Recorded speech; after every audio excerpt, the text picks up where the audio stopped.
네, 안녕하십니까. 저는 중앙대학교 소프트웨어학부 김중헌이라고 합니다. 예, 이전에 제가 다른 워크숍에서 발표를 할 때 한 30분 정도 시간이어서 좀 빠르게 저 뉴럴 네트워크 베이스까지 한 적은 있었는데 오늘은 좀 시간이 많으니 좀 이제 좀 천천히 깊게 한번 얘기를 할 기회가 있어서 참 좋다고 생각합니다. 예, 그럼 하나씩 오늘은 이제 뉴럴 네트워크의 이제 주제 및 주제에 대해서 다뤄보도록 하겠습니다. 처음에는 이제 백그라운드 형식으로 어떤 이론에 의해서 여기까지 왔는지, 뉴럴 네트워크 이론이 왔는지와 그 다음에 이제 요즘 제일 많이 거론이 되고 있는 컨볼루셔널 뉴럴 네트워크, 그 다음 리커런트 뉴럴 네트워크, 흔히 그냥 CNN, RNN이라고 부르는 그 두 가지에 대해서 좀 더 알아볼 것이고, 그리고 최근에 가장 많이 화제되고 있고 가장 많은 논문이 나오고 있는 이제 제너러티브 어드버설 네트워크에서 겐이라는 모델에 대해서도 이제 함께 알아보도록 하겠습니다. 예, 편히 들어주시면 될 것 같습니다.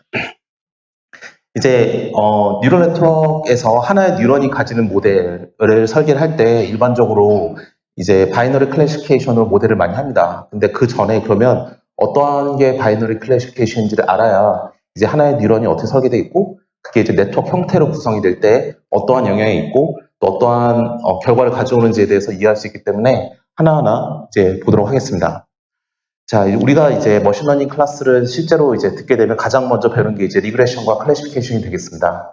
이제 리그레션은 이제 흔히 통계학에서는 회귀라는 말을 많이 씁니다. 선형 회귀, 그러면 이제 리니어 리그레션 이렇게 말을 하는데요. 일반적으로 이제 어떠한 데이터의 경향성 및 추세를 분석하는데 가장 많이 쓰이는 방법이라고 생각하시면 되겠습니다.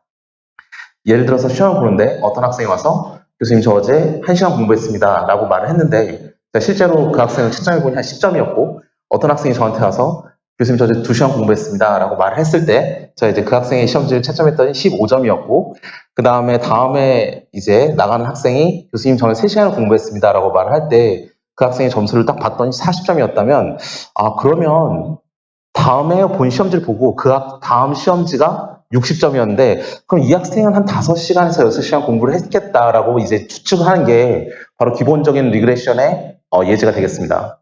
그래서 흔히 이렇게 시간이 있는 데이터에서의 그 경향성을 판단하는 게 되겠고요. 보시는 바와 같이 이제 방금 말씀드린 예제처럼 시험 점수를 예측한다든지 뭐 주식 가격을 예측한다든지 하는 이런 일반적인 프레딕션 알고리즘에 제일 많이 그리고 제일 쉽게 쓰일 수 있는 방법이라 할 수 있겠습니다.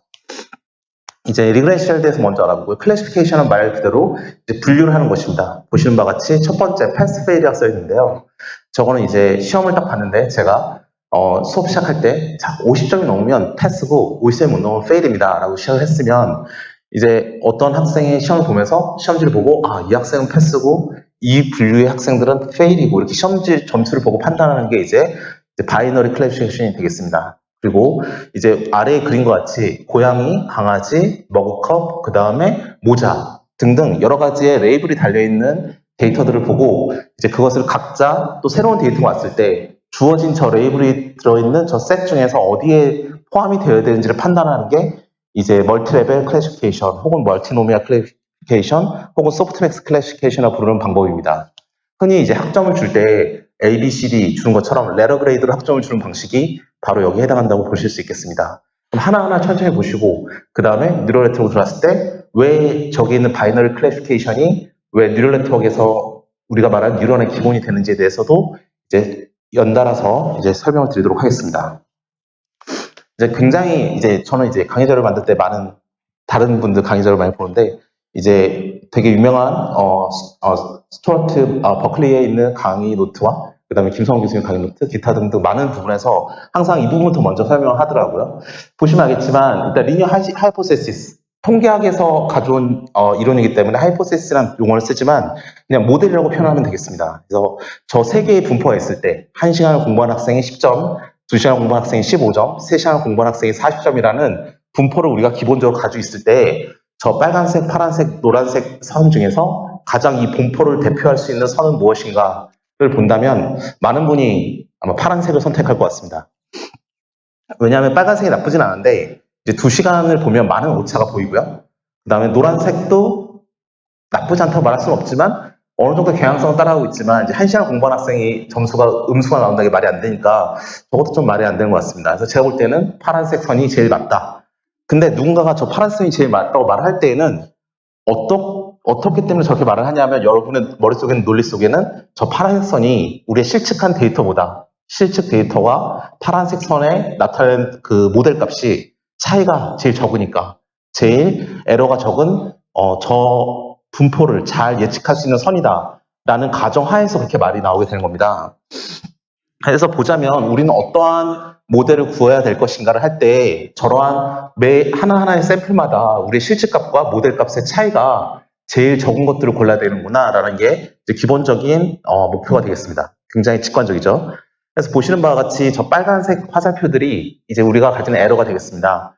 1시간을 공부한 학생은 파란색 선처럼 저런 모델 값이 나올 것 같았는데 실측값은 10점이다. 그럼 저 정도 빨간색 값만큼의 에러가 될 것이고 2시간을 공부한 학생의 경우에는 우리가 보시는 바와 같이 실측값은 15점이었지만 파란색 정도로 아마 나타날 것이다. 우리는 모델을 설계한 것입니다.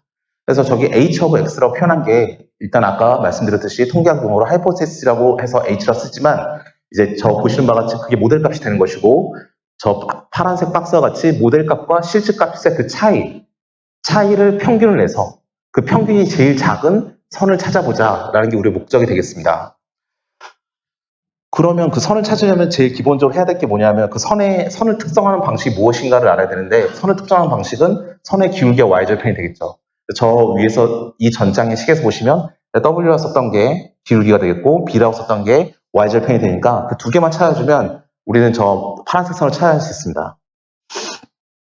그래서 이 두 가지 저 세 가지 샘플에 대해서 우리 실측값과 모델 값의 차이를 제곱한 거를 보시는 바와 같이 평균을 내서 그거를 코스트 함수라는 이름으로 설계를 하고 혹은 로스 펑션이라고도 말을 합니다.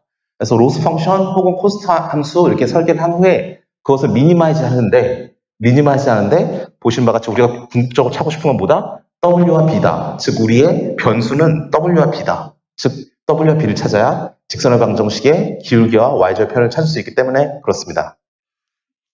사실 저기서 이제 왜 제곱을 하느냐 이런 건 되게 간단한 이제 물음이 나올 수 있는 부분인데 제곱을 한 이유는 당연히 보시는 바와 같이 1시간 공부했을 때 샘플에서는 실측값이 더 컸고 2시간 공부했을 때는 실측값보다 모델값이 더 큰데 그 둘 간에 이제 부호가 중요한 게 아니라 얼마만큼 오차가 나느냐가 중요하기 때문에 우리가 그 부호를 제해주기 위해서 제곱을 사용을 해서 이제 부호를 떼내줍니다. 예, 어떤 분은 이걸 설명하실 때 어떻게도 설명하냐 하면 제곱을 하면 또 에러가 증폭되는 효과가 있기 때문에 즉 저 차이가 크면 클수록 그 크다는 그 간격을 좀 더 증폭시키는 효과가 있기 때문에 우리가 제곱을 하는 것도 나쁘지 않다, 의미가 있다라고도 부수적으로 설명을 하십니다. 자, 그러면 이렇게 모델이 설계됐고 우리가 원하는 코스트 함수도 설계가 됐어요. 로스 함수까지 다 나왔는데 그럼 그 함수를 미니마이즈하면 이 함수가 미니마이즈 돼야 우리는 뭘 말할 수 있다? 저 우리가 만든 모델과 그 실질값과의 차이가 제일 적다. 그 말은 뭐냐면 이 모델이 실질값을 제일 잘 반영을 한다. 이렇게 말을 합니다. 그래서 보시는 바와 같이 이제 저 오른쪽 하단에 보시는 그래프가 우리의 코스트 함수를 이제 나타낸 그래프입니다. 즉 우리가 W 값이나 B 값이 우리 변수가 되는데 이제 2차원으로 표현해주기 위해서 일단 변수 하나만 고려해 보겠습니다.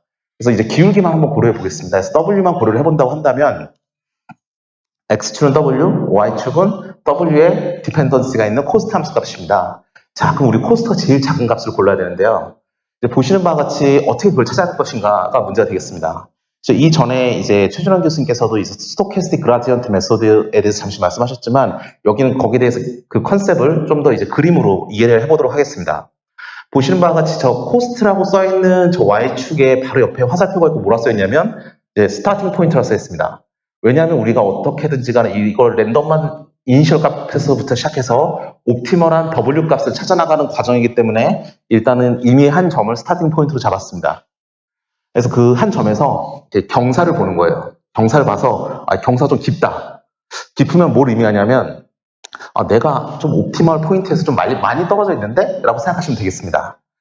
골프 좋아하시는 분들 혹시 있을지 모르겠는데 골프랑 똑같다 생각하시면 돼요. 뭐냐면 내가 저기 있는 저 제일 아래쪽에 있는 포인트까지 홀인원으로 한 방에 날리고 싶어요. 한 방에 날리고 싶은데 잘 안 되죠. 그러니까 내가 경사를 보고 너무 경사가 깊다 그러면 내가 멀리 떨어져 있는데 일단은 내가 멀리 그럼 가야겠다는 생각에 일단은 그 편미분을 해서 내 현재 값 W의 기준으로 내 그래프의 기울기를 판단하고 굉장히 이게 경사 급격하다 하면 많이 보내주고 스텝 사이즈를 많이 해주고 만약에 내가 편미분을 구했더니 거의 기울기가 0에 수렴한다. 그러면 저 끝에서 이제 거의 내가 끝까지 왔어. 끝까지 미니멈까지 왔으니까 조금만 가면 된다 해서 스텝 사이즈를 좀 줄여줍니다.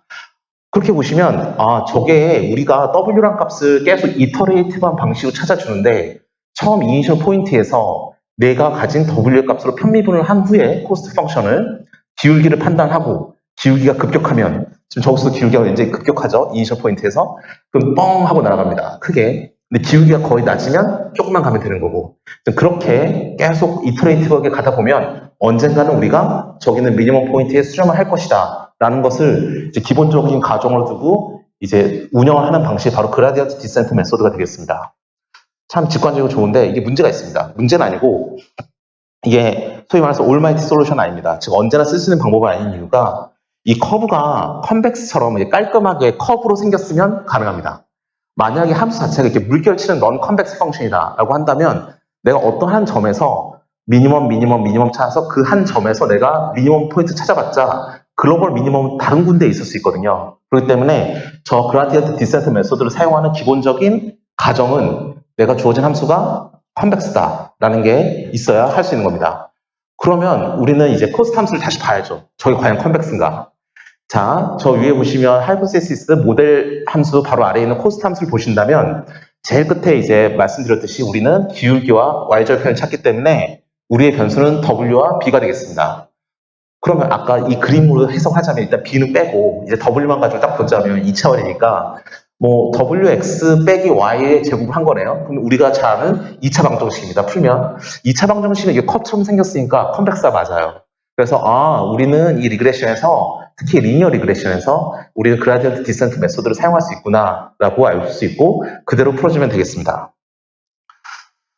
말씀드렸다시피 이제 방금 말씀드린 이제 그라디언트 디센트 메소드에서 풀면 다음과 같은 함수 모양이 되겠습니다. 우리는 W 값을 찾아야 되는데 이터레이트가 계속 돕니다. 그래서 코스트라는 함수를 갖다 놓고 그걸 W에서 편미분을 합니다. 편미분 표시가 있죠. 그래서 코스트를 W에서 편미분을 한 후에 원래 있던 W 값을 계속 업데이트하면서 진행을 해주는구나 라고 보여주는 게 바로 아래의 식이 되겠습니다. 그럼 편미분식도 있고 W도 있고 그럼 우리가 모르는 건 이제 알파 하나만 모르는 건데 저건 이제 러닝 레이시라는 일종의 스케일링 팩터가 되겠습니다. 예를 들어서 아까 보여드린 그 그래프에서 이니셜 포인트에서 보면 저기서 저 값에서 편미분을 하면 아래쪽으로 쭉 내려오는 기울기가 나오는데 한 마이너스 한 3 정도? 2 정도 돼 보입니다. 근데 우리가 옵티멀 포인트에서 저 스타팅 포인트까지 거리가 한 0.3밖에 안 된다. 그럼 이만큼 뛰어라. 그러면 너무 많이 뛰어버린 게 되니까 그거는 말이 안 되겠죠. 그걸 뭐라 부르냐면 오버슈팅이라고 부릅니다. 즉 축구로 말하면 굉장히 공을 이상한 데로 멀리 찬 거죠. 그래서 그것처럼 굉장히 이제 어느 정도 편미분을 하되 우리가 옵티멀 포인트 대비 떨어지는 간격을 보고 적당한 선으로 이제 스케일링을 해줘야 되는 게 바로 러닝 레이스 되겠습니다. 사실 러닝 레이 값은 이제 저 값을 구하는 방법은 이론적으로 있는 건 아니고 우리가 주어진 샘플이나 주어진 모델에 따라서 이제 실험적으로 구해야 되는 값이 되겠습니다. 근데 이 러닝 레이시라는 게 너무 크면 아까 말했듯이 이제 오버슈팅이 돼버립니다. 너무 많이 가버린 거죠. 한번 뛰었는데. 너무 작으면 세밀해서 좋긴 한데 저게 점프하는 게 너무 작으면 세밀하게 내려오니까 언젠가는 안전하게 옵티멀 포인트로 가겠지만 시간이 너무 많이 걸려요. 그래서 러닝 레이스 설정을 할 때 너무 크게 하면 오버슈팅이 돼버리고 너무 작게 하면 시간이 너무 걸린다 라는 문제가 있습니다. 그럼 어떻게 러닝 레이스 결정할 것인가? 뭐 밑에 몇 가지 좋은 말이 써있지만 그냥 실험적으로 우리가 해야 된다는 의미가 되겠습니다. 보시다시피 여러 번의 러닝 레이스를 계속 트라이를 해보면서 코스트 함수가 줄어드는 걸 제대로 확인해야 됩니다. 즉 우리가 이렇게 이터레이티브하게 내려오는데 러닝 레이스를 너무 크게 설정했다. 그러면 많이 뛰니까 오히려 코스트 함수가 어떤 지점에서 한 3만큼 확 뛰었더니 오히려 저 반대쪽 방향 커브의 높은 곳에 올라갈 수도 있어요. 그래서 우리가 이터레이티브하게 쭉 코드에서 쭉 찍어보면서 로그를 찍어보면서 코스트 함수가 정상적으로 잘 내려오고 있는지를 꾸준히 확인해야 됩니다. 만약에 우리 코스트 함수가 쭉 내려오고 있다 갑자기 증가를 했다. 그 말은 뭐냐면 오버슈팅이 났구나 라고 생각하시면 되겠습니다. 그리고 이제 리저너블 그 다음 뭐냐면 이제 첫 번째 옵저브드 코스트 펑션이라는 말은 왜냐하면 우리가 혹시라도 오버슈팅이 일어나고 있는 건 아닌지 확인하기 위해서 코스트 함수가 정상적으로 감소하고 있는지를 계속 확인해 줘야 되고 그 바로 다음에 check it goes down in reasonable rate 즉 뭐냐면 코스트 함수가 감소를 하고 있는데 너무 작게 감소하고 있어서 이게 어느 세월에 이게 답이 나오나라고 판단이 되면 내가 너무 러닝 레이스 작게 잡아서 내가 지금 굉장히 조그만 스텝을 뛰고 있구나라고 판단할 수 있습니다. 그래서 저 두 가지를 꼭 판단해서 적절한 러닝 레이스를 잡아줘야 된다라고 보시면 되겠습니다. 어쨌든 아까 말씀드린 걸로 다시 되돌아가면 우리의 코스트 펑션이 컨벡스이기 때문에 2차 함수라서 우리가 미니멈 포인트를 찾는 데 있어서 컨벡스라 옵티멀 포인트를 개런티한다, 옵티멀 솔루션을 개런티한다고 한다면 그러면 이제 우리가 그라디언트 디센트 메소드를 사용할 수 있습니다.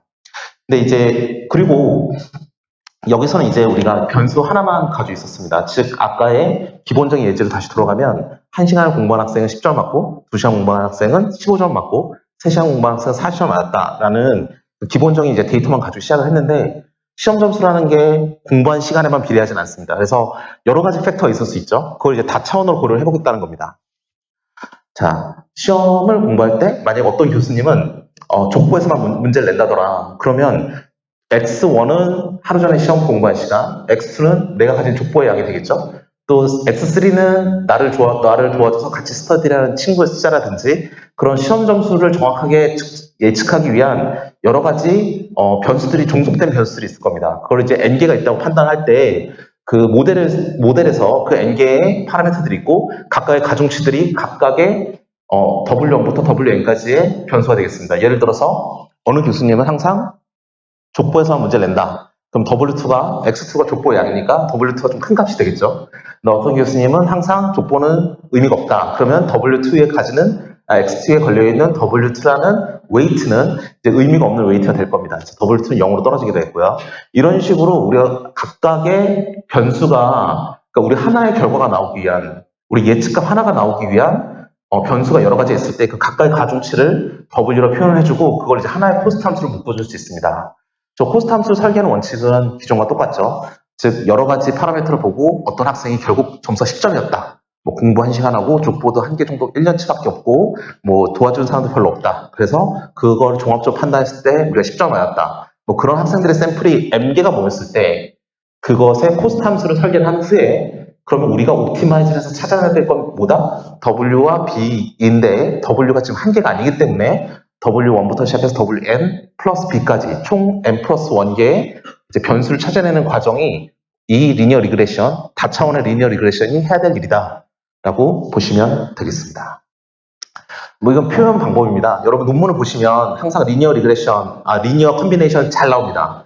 이제 저걸 이제 리니어 컴비네이션이라고 부르는데요. 리니어 컴비네이션은 논문에 항상 이제 선형의 모델을 표현할 때 항상 나오는 부분이라서 저렇게 하나를 벡터로 표현해주면 저 검은색 박스 보시다시피 대문자 X는 이제 1 by N 벡터고 대문자 W는 N by 1 벡터인데 두 개 저렇게 디멘션을 1 by N, N by 1 해주면 그냥 논문에서는 그냥 XW 혹은 WX 기타 등등 나타낼 수 있고 만약에 내가 볼 때는 그 두 가지는 그냥 같은 차원의 벡터로 쓰고 싶다. 뭐 1 by N, 1 by N 이렇게 쓰고 싶다. 그러면 하나의 트랜스포즈에 떴다는 의미로 뭐 위에 T자를 써서 트랜스포즈 형태로 이제 멀티플리케이션 해주면 되겠습니다. 실제로 여러분께서 이거를 텐서플로우로 구현하시게 되면 그래서 머리라는 매트릭스 멀티플리케이션 함수를 통해서 이제 두 개의 X와 이제 W라는 벡터를 곱해서 선형의 이제 리니어 컴비네이션을 이제 구해내게 되겠습니다. 그래서 여기까지 이제 이렇게 해서 보면 우리가 그라디언트 디센트 메소드를 사용해서 점점 코스트를 낮춰준 다음에 코스트가 제일 아래로 가는 그런 W와 B를 구했다. 그럼 그 말은 뭐냐면 지금 내가 가지고 있는 이 W와 B가 내가 가진 샘플 값을 제일 잘 표현하는 선형의 방정식이 되겠구나 라는 거를 판단하실 수 있죠. 예.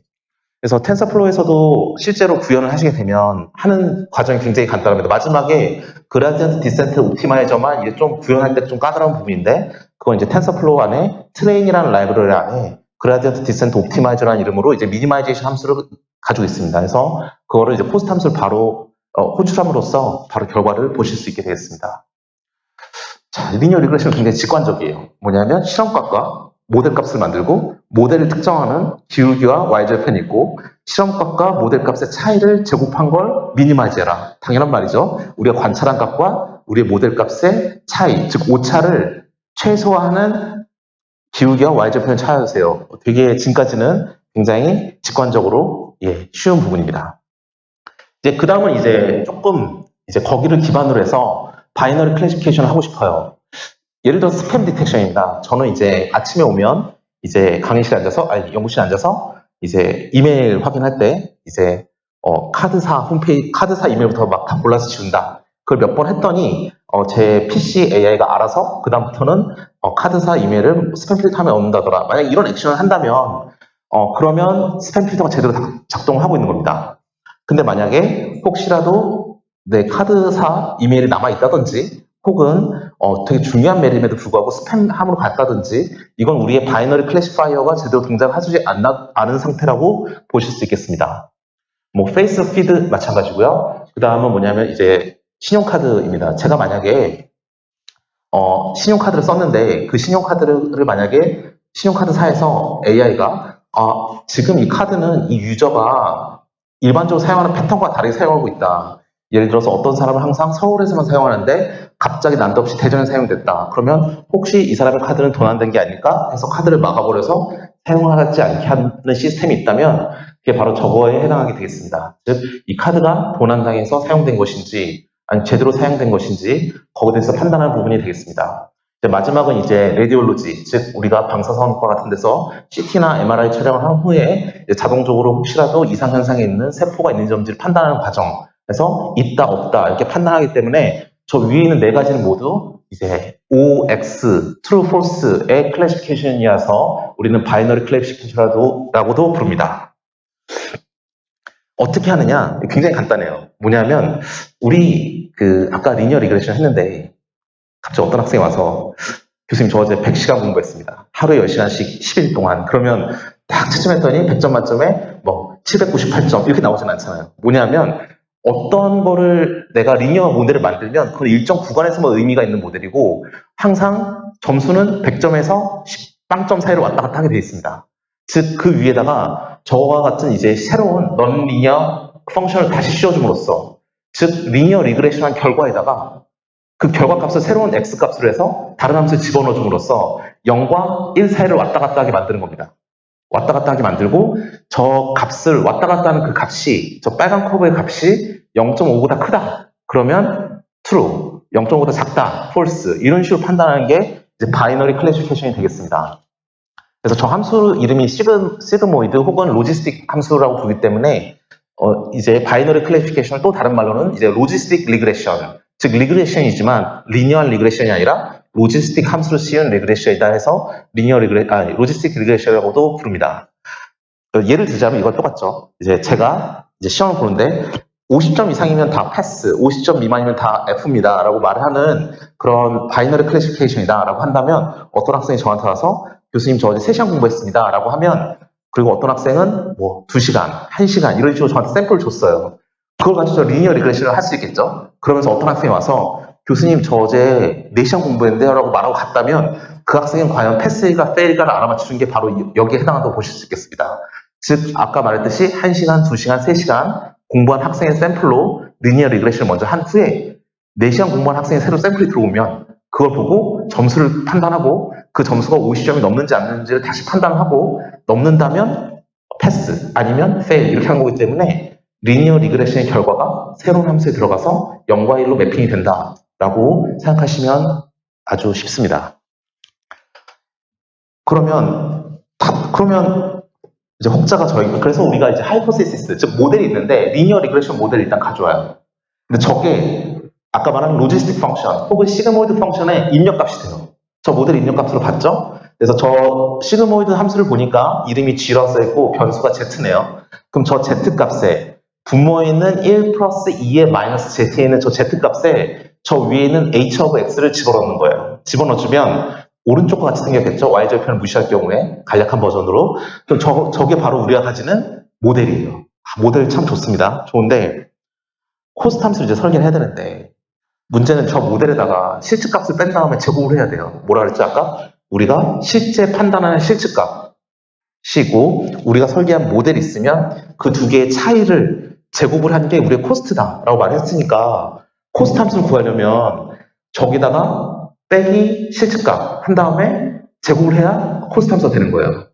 근데 문제는 뭐냐면 우리가 그라디언트 디센트 옵티마이제이션 하고 싶으면 컨벡스가 돼야 되는데 일단 저 생긴 것 자체가 컨벡스 아닌 것 같다는 느낌이 확 드는데 거기다 상수값을 빼고 또 제곱을 더 해준다면 당연히 컴백스 아닐 것 같죠. 그래서 이거를 이제 다른 분께서 이제 김성훈 교수님께서 한번 플로팅을 해서 보여주신 적이 있는데 이제 물결 치고 있는 아름다운 곡선이 나옵니다. 즉 컴백스가 절대 아니라는 소리죠. 그럼 우리 코스트 함수를 어떻게 설계해야 될 것인가 라는 문제가 나옵니다.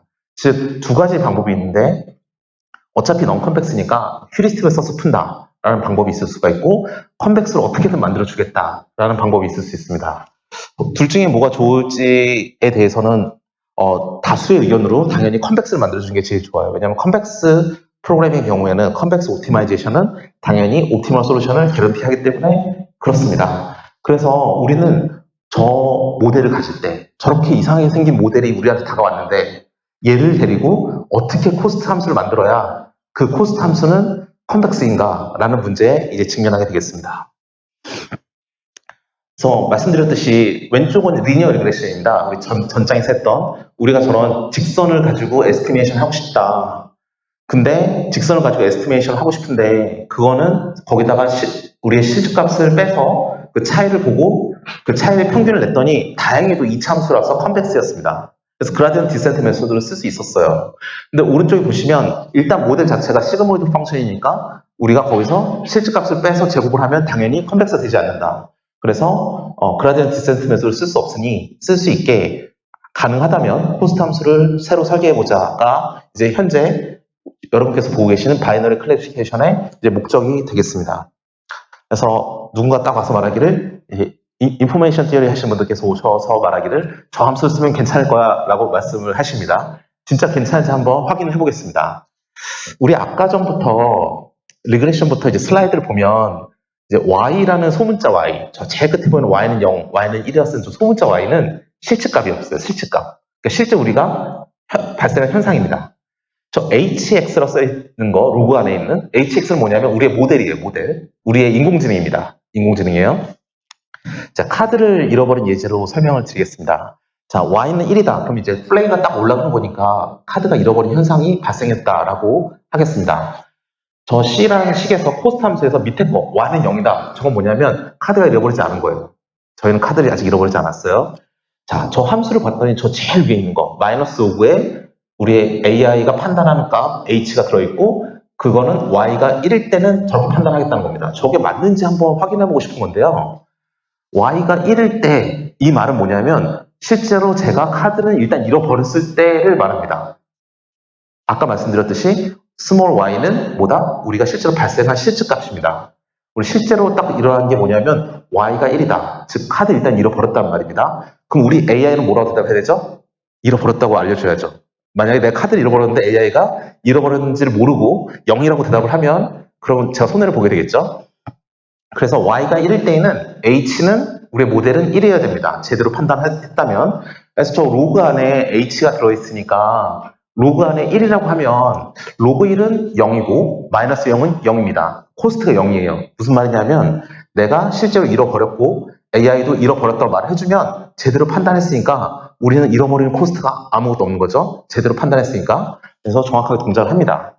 거꾸로 y는 1이다. 즉 우리는 일단 카드 잃어버렸어요. 잃어버린 상태에서 h는 0이다. 그럼에도 불구하고 이 카드사의 AI가 카드를 잃어버린지 모르는 거죠. 그때는 어떻게 되는지 보겠습니다. 자, 로그 안에 0이 들어가니까 마이너스 무한대가 되는데 그 앞에 마이너스가 붙어 있으니까 플러스 무한대. 즉 우리는 어느 정도의 큰 코스트를 발생을 시켰어요. 그렇기 때문에 이건 동작을 제대로 하고 있구나라고 아실 수 있겠습니다. 그 밑에 라인을 보시면 y는 0일 때예요. 자, y는 0은 뭐냐면 카드를 잃어버리지 않았어요. 그럼 제가 그냥 정상적으로 쓰고 있는 겁니다. 쓰고 있어요.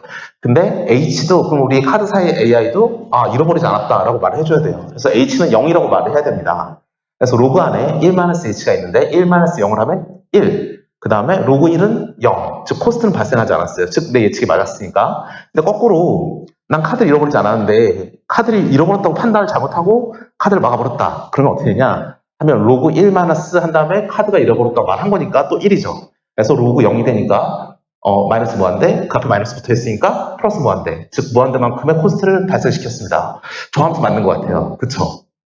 아주 좋은 함수입니다. 즉 저 함수를 쓰면 y가 1이다 혹은 y가 0이라는 실제 우리가 발생한 상황에 대해서 우리의 인공지능 h는 정확하게 판단했을 때에는 코스트가 0, 맞죠? 정확하니까. 근데 정확하게 판단하지 않고 1일 때는 0, 0일 때는 1이라고 거꾸로 말을 해주게 되면 무한대 코스트를 발생시키는 아주 좋은 식입니다. 게다가 우리가 가진 시그모이드 함수는 이제 그 익스포넨셜 컴포넌트가 있는데 저 로그 컴포넌트가 있기 때문에 넣어보셔서 한번 해보시면 알겠지만 이제 리니어하게 바뀌게 됩니다. 즉, 저 함수는 또 우리가 가지는 모델을 리니어하게 바꿔줄 수 있는, 즉 우리의 코스트 함수가 이제 컨벡스라는 걸 개런티하는 이제 모양이 되겠습니다. 여러 부분들을 다 따져봐도 되게 좋은 함수라는 걸 이제 딱 보여주고 있습니다. 근데 문제는 뭐냐면 저거를 이제 그럼 우리 뭐 해야 되죠? 그라디언트 디센트 메소드 쓸 수 있는데 이제 그럼 이터레이티브하게 미분을 해야 되는데 편미분을 해야 되는데 편미분하기 조금 약간 생긴 게 둘로 이렇게 딱 떨어져 있으니까 별로 불편하게 생겼어요. 미분하기가. 이때는 어떻게 하느냐 하면 이때는 어떻게 하냐면 그 코스트 함수를 새로 정의를 해줍니다. 즉 저기다가 저 로그 앞에다 저 위에는 y를 붙여주고 저 밑에 있는 로그 앞에다가 1-y를 붙여줍니다. 즉 뭐냐면 y가 1일 경우에는 저 위에 있는 식만 나타나게 해달라는 겁니다. 즉 저 위에 있는 로그식에다가는 y를 붙이고 밑에 있는 로그식에다가는 1-y를 붙인 다음에 두 개를 더해요. 그거 새로운 코스트 함수를 만듭니다. 그러면 한 줄로 표시가 되겠죠? 그래서 y가 1이면 저 위에 있는 로그 h만 나오게 될 것이고 왜냐면 밑에는 1-y가 되니까 1 빼기 1이 돼서 0이 돼서 밑에 걸 사라지게 하니까 그 다음에 y가 0이라면 저 위에 있는 로그 h에는 0이 붙으니까 위에 있는 값이 사라지고 저 밑에는 1-y가 붙으니까 y가 0이라면 1 빼기 0은 1 해서 밑에 있는 식만 살아남게 될 겁니다. 그런 식으로 만들어서 저 코스트 함수를 한 줄로 바꾼 다음에 사용하시면 그라디언트 디센트 메소드 사용해서 여러분께서는 바이너리 클래시피케이션이 가능한 W값과 B값을 찾아낼 수 있으십니다. 여기까지는 좋은데 이제 멀티레벨 클래시피케이션이 되겠습니다. 이건 뭐냐면 이제 기다 아니다가 아니라 0, 1이 아니라 데이터 분포가 저렇게 있을 때 내가 새로운 데이터가 들어왔을 때 여기가 A라는 세그멘트에 들어가야 되는 건지 B라는 세그멘트에 들어가야 되는 건지 C라는 세그멘트에 들어가야 되는 건지 그걸 맞추는 겁니다. 즉 저 가운데 어딘가에 누군가 점을 찍었을 때 이게 A일까 B일까 C일까를 알아맞추는 게 되겠습니다. 예를 들어서 우리가 사과, 배, 체리 뭐 이런 식의 여러 가지 데이터 분포를 받은 다음에 각각에 대해서 피처를 뽑아서 저렇게 2차원 평면에 뒀다고 가정할 경우에 세그멘트를 나눠야 새로운 데이터가 들어왔을 때 이게 사과입니까? 배입니까? 체리입니까?를 판단하려고 할 때 제대로 판단할 겁니다. 그래서 이걸 어떻게 할지에 대한 문제인데 방법은 많습니다. 방법은 많은데 우리는 기존 했던 그 흐름을 따라서 한다면 어떤 방법이 있을 수 있냐면 3번 쓰는 거예요. 리니어 클래시피케이션을, 즉 바이너리 클래시피케이션을, 즉 C냐 아니냐. 어차피 우리는 기다 아니다를 할 수 있으니까 이제 C냐 아니냐, B냐 아니냐, A냐 아니냐 3번 물어보고 C 맞고요. B랑 A는 아니에요. 라고 하면 이게 C예요. 그쵸? 근데 C랑 B는 맞는데 A는 아닙니다. 라고 답이 오면 그럼 이제 고민에 빠지는 거죠. 이게 C인가 B인가 이제 고민에 빠지는데 이 경우 해결하는 방법은 우리 아까 어떻게 했냐면 이 시그모이드 값을 보고 0.5보다 크면 기고 맞고 0.5보다 작으면 아니다 이렇게 판단했지 않습니까? 그러면 이제는 0.5보다 크다 아니다만 보는 게 아니라 시그모이드 값 결과값 그 자체를 봅니다. 그래서 시그모이드 결과값이 0.7이어서 사과가 맞습니다 라고 판단한 거라면 사과할 확률은 0.7 이렇게 되는 거죠. 근데 만약에 0.8의 값이 시그모이드 결과값이어서 바나나도 맞습니다 라고 말했으면 사과일 확률은 70%, 바나나일 확률은 80%니까 당연히 80% 쪽으로 좀 더 가겠죠. 우리가 유사도가. 그렇기 때문에 그때는 바나나로 판단하는 겁니다. 즉 여기서는 우리가 바이너리 클래시피케이션을 3번 한다고 말을 했지만 바이너리 클래시피케이션의 과정의 그 끝까지 하는 게 아니라 바이너리 클래시피케이션에서 시그모이드 값을 구하는 거기까지만 가는 겁니다. 거기까지만 가서 0.5보다 크다고 판단했으니까 yes라고 판단한 거기 때문에 0.5보다 크긴 큰데 그럼 어떤 값이냐 이걸 물어보는 거죠. 그래서 0.7이냐 0.9냐 이렇게 물어봐서 좀 더 높은 값을 찾아간다는 겁니다. 그래서 보시면 이제 각각에 대해서 이제 시그모이드 값을 다 거쳐서 이제 A일 확률, B일 확률, C일 확률이 나옵니다. 저건 이제 프로포셔널하게 1로 스케일링을 해서 맞춘 겁니다. 저 중에서 A일 확률이 0.7이고 B일 확률은 0.2고 C일 확률이 0.1이다 라고 했으면 저 중에서 제일 큰 거 A를 뽑아준다가 되겠습니다.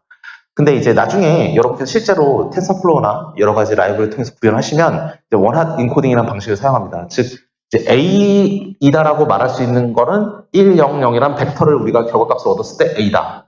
0, 1, 0이다라고 말했으면 B고 0, 0, 1이다. 그러면 C다. 이렇게 하는 이제 프로그래밍 테크닉을 사용하는데 이제 원핫 인코딩이라고 부릅니다. 그래서 저 중에서 확률값이 제일 높은 것만 1로 만들고 나머지 다 0으로 만들어준다라고 생각하시면 되겠습니다. 실제로 이제 엠니셋 클래시피케이션 같이 이제 되게 대표적인 노멀라이즈 된 핸드리튼 캐릭터를 한 5만 5천 개 모아놓은 셋이 있습니다. 트레이닝 셋인데 그걸 통해서 이제 실제로 이제 소프트맥스 클래시피케이션을 돌려서 보면 이제 우리가 거기서 데이터 스트럭처에서 원하는 인코딩 방식으로 10개의 사이즈의 벡터를 넣어놔요. 엠니셋에다가 벡터를 넣었습니다. 넣어놓으면 이 안에서 어느 값 하나만 1이고 나머지 다 0으로 되어 있습니다. 만약 첫 번째 배열 값이 1이다. 그럼 이 글자는 0이에요 라고 인덱스를 미리 준 겁니다. 레이블링을 해준 거죠. 이것처럼 실제로 원하는 인코딩 방식으로 어떠한 데이터를 이제 레이블링 할 때 제일 많이 사용하기 때문에 저런 방법을 사용한다라고 보시면 되고, 수학적으로 볼 때는 그냥 확률 제일 높은 애를 찾아서 A일 확률이 70%니까 전 A야 라고 말해주는 게 소프트맥스 클래시피케이션의 이제 기본적인 원리가 되겠습니다. 얘도 코스트 함수가 필요하겠죠. 얘도 코스트 함수가 필요합니다. 코스트 함수를 다음과 같이 크로스 엔트로피라는 이름으로 설계를 하는데요. 실제로 텐서플로우에서는 이제 소프트맥스 언더바 크로스 언더바 엔트로피라는 그런 함수가 있습니다. 뭐 언더바 위드 로지스라고 해서 이제 함수가 있는데 그 함수를 쓰면 바로 여기까지 지원이 되는데 이거는 간단합니다. 우리가 보시다시피 아까 했던 것과 똑같습니다. 오른쪽은 우리의 실험값, 우리 눈으로 본 거예요. 진짜 사과. 이게 사과구나. 레이블 보니까 사과가 맞대요. 왜냐면 1, 0, 0이라고 3만큼의 사이즈를 가진 벡터가 딱 있어요. 그럼 이거 사과구나 딱 알았습니다. 사과구나 딱 알았어요. 근데 우리가 딱 확률값을 찍어왔더니 사과일 확률 70%, 바나나일 확률 20%, 체리일 확률 10%야 라고 나왔어요. 그럼 원하는 인코딩으로 우리 뭐라 그런다? 1, 0, 0이구나 라고까지 나왔습니다. 자, 원하는 인코딩한 결과값이 1, 0, 0이고 실제 값도 1, 0, 0이다. 그럼 코스트는 어떻게 계산하느냐? 오른쪽 함수를 쓰면 이제 L이라는 게 파란색으로 앞에 붙고 왼쪽에 우리가 AI가 말하고 있는 건 빨간색으로 저 로그 안에 들어갑니다. 그러면은 두 개가 다 1이다. 그러면 1 로그 1이니까 1 곱하기 0이 돼서 0이 되고 둘 다 0이다. 그러면 로그 0이 뭐든지 간에 일단 앞에 0이 붙었으니까 우리는 코스트 값은 저 두 개의 숫자가 10, 10 이 매칭만 제대로 잘 돼준다면 코스트는 발생하지 않습니다. 뭐냐 하면 원한 인코딩을 표현을 했을 때 우리의 예측값과 실측값이 동일하다면 코스트는 발생하지 않습니다. 근데 만약에 실측값은 1, 0, 0인데 우리의 모델값이 AI가 말하길 0, 1, 0이라고 그랬다. 그러면은 한 번은 L이 0이고 S가 1일 때가 나올 거고 그게 나왔다는 건 또 한 번은 L이 1이지만 S가 0인 경우가 나왔다는 소리가 되겠죠. 자, L이 0이고 S가 1이면 괜찮아요. 왜냐면 로그 1이 뭐든지 간에 일단 0이 앞에 붙었으니까 0이 될 거예요. 근데 L이 1이고 S가 0이면 문제가 생기는 게 L이 1이라는 건 일단 로그 0이 살아남는다는 거고 곱해졌을 때 로그 0은 마이너스 무한대니까 저 앞에 마이너스가 붙었으니까 무한대 코스트가 발생합니다. 즉 원한 인코딩 방식으로 했을 때 100이든 010이든 그 자릿수에 맞춰서 1과 0이 정확히 매칭이 되면 우린 코스트가 발생하지 않지만 그게 하나라도 어그러지면 그 순간 코스트가 무한대로 발생하는 함수가 오른쪽에 보이는 이제 크로스 엔트로피 함수가 되겠습니다. 그래서 저 소프트맥스에서는 저 함수를 기본적인 코스트 함수로 사용한다라고 보시면 되겠습니다. 그래서 여기까지가 이제 클래시피케이션의 전부입니다. 그래서 근데 이걸 왜 했냐? 이제 왜 했냐가 중요하죠. 이제 뉴럴 네트워크를 보시면 이제 왼쪽에 보시는 것처럼 이제 뉴런이 이제 뉴런끼리 연결되어 있는데 이제 보시면 알겠지만 저 나가는 이제 뭐랄까 전달 물질 나가는 저 개수가 한계가 아니에요. 즉 예를 들어서 두 개가 이렇게 패러럴하게 나가고 있다.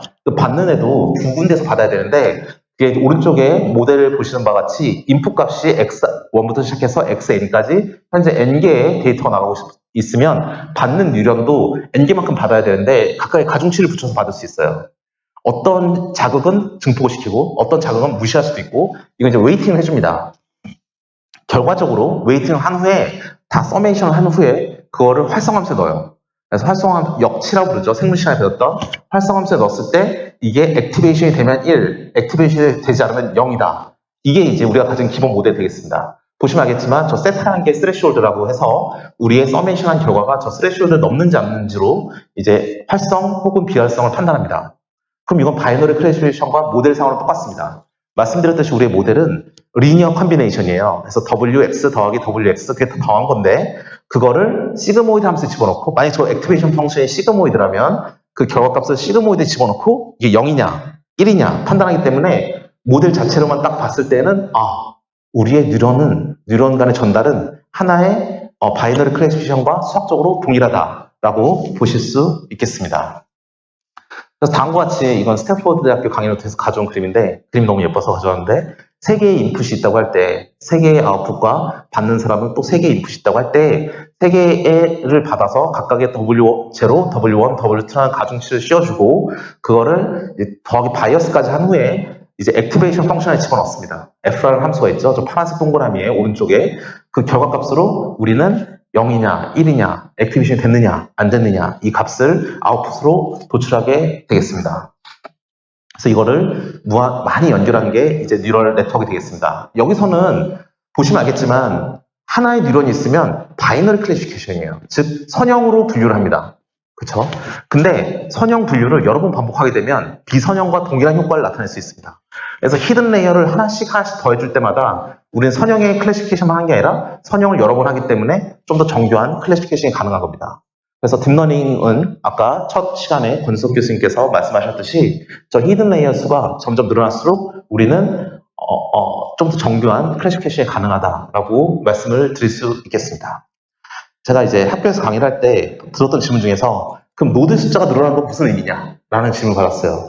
굉장히 좋은 질문이죠. 노드 숫자가 늘어나는 건 뭐냐면 만약 레이어가 하나밖에 없다고 할 때 노드 숫자가 굉장히 많아진다. 그건 뭐냐면 기본적으로 바이너리 클래시피케이션 하지만 클래시피케이션은 디멘션이 늘어나는 겁니다.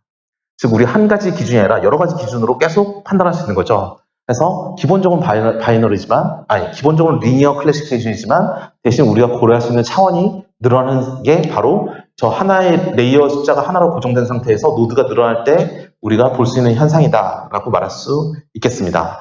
그래서 보시는 바와 같이 우리가 레이어 하나밖에 없으면 선형으로 잘려요. 그래서 빗금 공간과 흰색 공간으로 나뉘게 됩니다. 근데 레이어가 두 개 있으면 두 번 잘라주니까 보시다시피 제일 왼쪽 상단에 있는 A, B를 클래시피케이션 하는 거는 한 번으로 잘랐을 때는 보시는 바와 같이 A, B를 정확하게 나눌 수 없는데 이제 두 개의 레이어가 들어가면서부터는 이제 A와 B를 정확하게 나눌 수 있고 세 개부터도 더 정확하게 할 수 있죠. 이 그림이 시사하는 바는 여러 가지가 있겠지만 솔직히 말해서 저 두 번째의 저 세로를 보시면 이제 반씩 잘린 도넛이 이제 엮여 있는 모양인데 레이어를 하나 쓰나 두 개 쓰나 별 차이는 없어 보여요. 뭐 세 개까지 써가지고 완전히 이제 하나의 모형을 이제 캡슐레이션 시켜버리면 너무 좋겠지만 그거 아닌 이상 하나 두 개는 별 차이가 없거든요. 그리고 제일 왼쪽을 보시면 저희 이제 엑소어랑 비슷한 형태인데 두 개나 세 개 레이어를 쓰면 또 성능 차이가 전혀 없어요. 즉 뭐냐면 이제 레이어를 많이 쓰면 많을수록 좋다. 그건 당연한데 우리가 주어진 데이터의 인풋 데이터 특성에 따라서 우리는 두 개만 해도 충분할 수가 있고 세 개까지 해서 충분할 경우도 있고 그렇게까지 할 필요도 없을 수도 있고 데이터가 굉장히 다양한 형태면 더 해야 될 수도 있고 이것처럼 우리가 인풋 데이터를 보고 얼마만큼의 레이어를 써야 되는지를 판단하는 게 중요하다가 되겠습니다.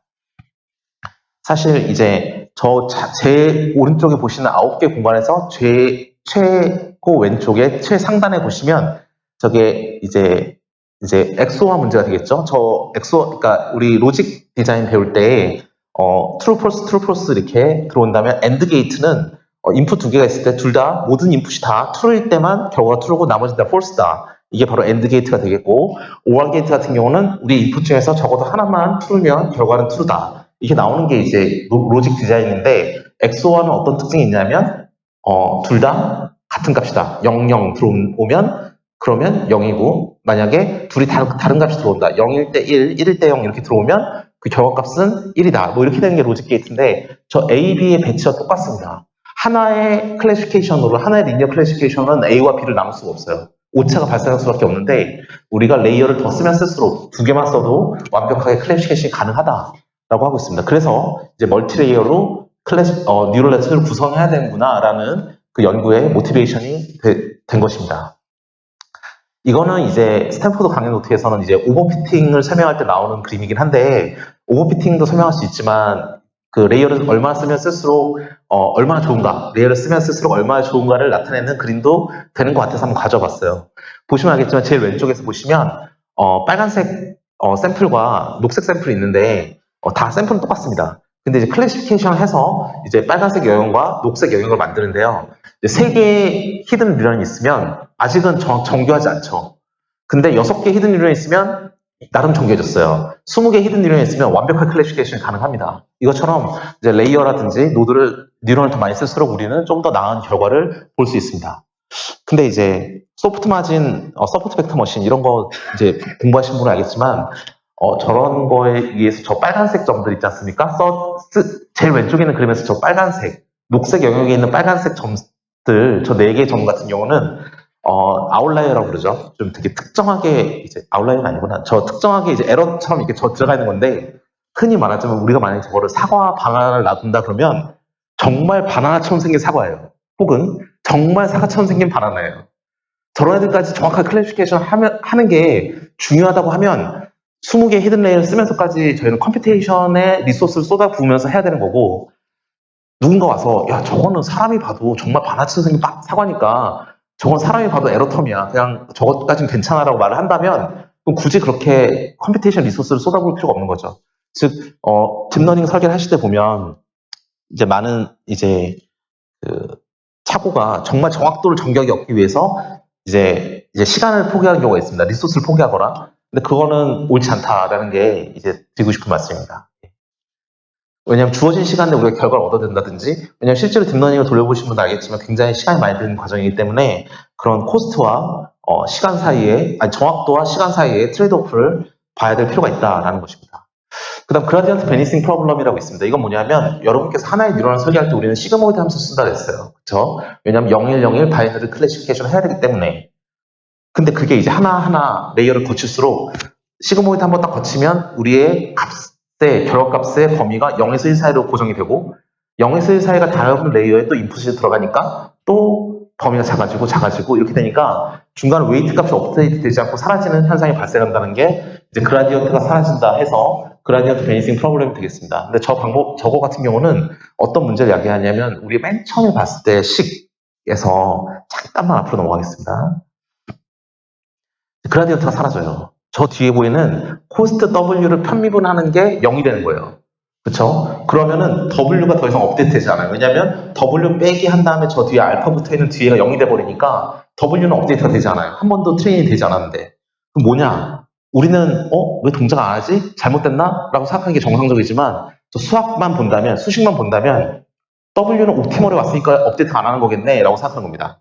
즉 편미분 값이 0이라는 건 우리가 이미 미니멈 값에 도달했다는 소리니까 우리 이제 옵티멀 찾았는데 뭐에 더하지? 라는 생각으로 업데이트가 되지 않는 거죠. 그래서 수학적으로는 이제 저게 이제 그라디언트 베니싱 프로블럼이 좀 문제가 된다라는 게 이제 말씀드리는 바입니다. 근데 이것 때문에 80년대에는 뉴럴넷을 많이 하지 않았다라고 말하는 사람들도 이제 있습니다. 이제 이런 문제가 있었기 때문에 적극적으로 사용하지 않았다라는 겁니다. 자, 좀 더 거기에 대해서 말하기 전에 이제 딥러닝을 하기 위해서 우리가 가졌던 여러 가지 이제 선별 과제들이 있었습니다. 그러니까 제가 이제 2009년부터 13년까지 이제 박사할 때만 해도 이제 딥러닝이라는 용어 자체가 없었는데 이제 여러 가지 문제가 있었기 때문에 그렇죠. 첫 번째는 뭐냐면 우리가 딥러닝 할 만큼 충분한 데이터가 있지 않았습니다. 즉 레이어도 많고 레이어가 많아지고 하나의 레이어에 존재하는 뉴럴 숫자도 많아졌는데 그건 무슨 소리냐면 우리가 업데이트해야 될 웨이트 값이 천정부지로 막 높아지고 있는데 개수가 그걸 트레이닝하기 위한 데이터가 없다. 너무 작다는 게 첫 번째 문제였고 오른쪽에 우측에 보시다시피 그걸 트레이닝할 수 있는 컴퓨터도 너무 느리다라는 게 두 가지 문제였습니다. 저 상위에 있는 두 개의 문제는 알고리즘을 해결하는 게 아니라 우리가 이제 그 외적인 문제로 해결해야 되는 거고 밑에는 뭐냐면 이니셜라이제이션의 문제가 있었고 액티베이션 펑션을 시그모이드를 쓰는 바람에 우리가 이제 그라디언트 베니싱 프로블럼이 있었다라는 겁니다. 저 위에 두 개의 문제는 이제 이미지넷이라는 데이터 셋도 있고 굉장히 많은 데이터가 인터넷이기 때문에 해결이 될 문제고 상단에 있는 거는 우상단에 있는 거는 GPU라든지 여러 가지 멀티코어, 매니코어 컴퓨팅 리소스로 해결이 되는 문제고 이제 마지막에 있는 두 가지가 이제 알고리즘ik 문제인데요. 그 두 가지 문제는 이제 나중에 또 말씀드리도록 하겠습니다. 이건 뭐냐면 아까 말씀드렸듯이 엑소어 문제는 풀 수 없기 때문에 멀티를 구성한다는 건데 실제로 구성이 어떻게 되는지 말로 하지 말고 한번 보자는 겁니다. 그래서 보시다시피 제일 왼쪽에 녹색, 중간에 파란색, 끝에 빨간색이 있다면 저의 왼쪽에 있는 녹색과 파란색이 두 개의 첫 번째 레이어의 두 개의 뉴런이 되겠습니다. 빨간색은 인풋이 Y1, Y2라고 되어 있죠. 그건 뭐냐면 녹색의 출력이 Y1이네요. 파란색의 출력이 Y2입니다. 즉 녹색과 파란색의 출력 값을 입력으로 받는 세컨드 레이어가 되겠다라고 보시면 되겠습니다. 그래서 X1, X2가 각각 0, 0일 때, 0, 1일 때, 1, 0일 때, 1, 1일 때 다 조합해서 녹색과 파란색 뉴런들의 입력 값을 조절해주면 거기에 맞게 Y 값이 나올 것이고, 왜냐하면 각각의 X1, X2에 대해서 W에 의한 리니어 컴비네이션이 계산이 되고 바이어스가 더해진 후에 시그모이드를 거쳐서 그 값이 시그모이드의 입력 값이 음수면 0, 양수면 1이 되게 해주면 Y1, Y2 값이 나올 것이고 그게 빨간색이 인풋이 되고 새로운 그게 이제 Y바라는 우리의 인공지능이 말하는 이제 예측값이 됩니다. 그 예측값을 우리 저기 지금 녹색에 있는 WB, 파란색의 WB, 빨간색의 WB라는 저 상수값을 넣어서 계산하면 XOR을 풀 수 있는 뉴런이 존재한다. 언제? 저렇게 네트워크를 레이어를 두 개를 설계할 때 존재한다라고 말할 수 있습니다. 좋은데 저건 지금 값을 써놓은 거죠. 근데 우리는 뭘 해야 되죠? 저 값을 찾는 게 우리의 목적이에요. 우리 트레이닝 한다는 말을 하지 않습니까? 러닝을 한다는 말은 저 값을 찾아주는 거고 저기 지금 값을 써놓은 건 왜 써놨냐면 우리 XOR을 풀 수 있는 그 두 개의 히든 레이어를 가지는 뉴럴네트워크가 존재한다는 걸 보여주기 위해서 저렇게 모양을 일단 써놓고 한번 예제를 가지고 한 4페이지 이렇게 X1, X2 값을 바꾸면서 해봤습니다. 이거를 실제 한번 해보시면 될 것 같고요. 그래서 구성은 다음과 같습니다. 우리 녹색과 파란색의 X1, X2 값이 각각 들어갔죠. 그 결과 값에다가 시그모이드 씌워준 다음에 그 결과를 또 빨간색 뉴런의 인풋을 들어가고 그 시그모이드 씌운 다음에 그 결과값을 보는 게 우리의 목적이었습니다. 저 결과값을 보면 저 네트워크를 설계해 줌으로써 우리는 이제 그 X1 문제를 풀 수 있는 거고요. 또 여기서 뭘 할 수 있냐면 저 X1, X2 값이 들어가는 게 뉴런의 우리 녹색, 파란색이 아니라 밑에 녹색, 파란색이 아니라 연두색, 주황색을 더 만들어주고 X1이 4군데 다 들어가고 X2도 저 4군데 다 들어가고 K개에 다 들어가고 그러면 K개의 아웃풋이 나오니까 저 마지막에 있는 빨간색 뉴런은 K개의 인풋을 받고 이런 식으로 설계도 가능하겠죠. 즉 뭐냐면 저게 하나의 레이어라면 노드들이 많이 붙여 들어갈 수 있는데 이와 같은 방식으로 들어간다라고 이제 네트워크의 멀티레이어 퍼셉트론의 기본적인 구조를 소개시켜드리기 위해 다음과 같이 준비를 한 것입니다. 그래서 실제로 이렇게 이제 하나의 레이어에 여러 개의 다수의 뉴런을 이와 같은 방식으로 넣을 수 있다라고 보시면 되겠습니다. 그래서 이거는 지금 다수 써있지만 저 W라는 벡터 값을 매트릭스로 구성하면 한 번에 저렇게 밑에처럼 표현해 줄 수가 있고요. 이걸 가지고 우리는 처음에 X 값이 들어왔을 때 W1이라는 웨이트를 리니어 컴비네이션 해주고 바이어스를 더하고 시그모이드를 취한 게 K of X라는 리턴 값이 나오면 그걸 다시 똑같은 방식으로 웨이트를 K of X에 곱해주고 그래서 리니어 컴비네이션을 구하고 거기에 바이어스 더한 다음에 시그모이드를 씌워주면 마지막 우리의 예측값이 나온다라고 말을 할 수 있습니다. 근데 이제 시그모이드를 쓰는 게 이제 그라디언트 베이싱 프로블럼을 야기하기 때문에 그 대신에 빨간색 렐로 함수를 쓰면 우리가 음수라서 우리가 액티베이션 하지 않을 때는 0으로 보내고 액티베이션 해야 될 때에는 하는 만큼의 양을 계속 살려주면 레이어를 많이 설계를 하더라도 그 값을 보존할 수 있다라고 해서 이제 그라디언트 베이싱 프로블럼을 풀게 되고 코스트 함수에서 보시다시피 시그모이드를 쓸 경우에는 일정 레이어 이상의 딥러닝이 구성됐을 때는 코스트 함수가 시간이 지남에 따라서 떨어지지 않아요. 이터레이션이 돌아도. 이 말은 뭐냐면 W 값이 학습이 안 되고 있단 말인데 이제 렐로 함수를 쓰면 바로바로 떨어지는 건 뭐냐면 이터레이션이 돌수록 이제 코스트 함수는 계속 감소한다. 그래서 옵티멀한 값이 찾아가서 저렇게 수렴하게 되면 우리는 최적의 웨이트 값들과 바이어스 값들을 찾아냈다. 그게 바로 우리가 말하는 딥러닝에서의 트레이닝이 되겠습니다.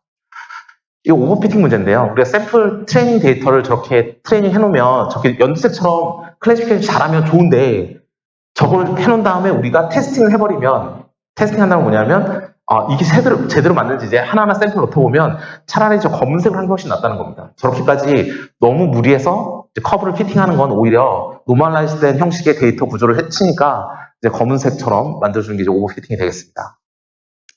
그래서 오버피팅 해결하는 방법은 트레이닝 데이터를 더 많이 넣어줌으로써 로그 라지 방법에 의해서 우리가 정규 모델을 좀 더 다가갈 수 있게 만들어줌으로써 그런 여러 가지 너무 피팅을 많이 한 그런 결과를 피해줄 수 있다는 거고 피처의 개수를 너무 많이 고려하니까 필요한까지 들어가서 저렇게 노이즈 텀이 나온 거다 라고 해서 이제 넘버 피처를 좀 줄여주는 방법, 그 다음 정기화 방법, 이 세 가지 방법으로 이제 다음에 문제를 해결하게 됩니다.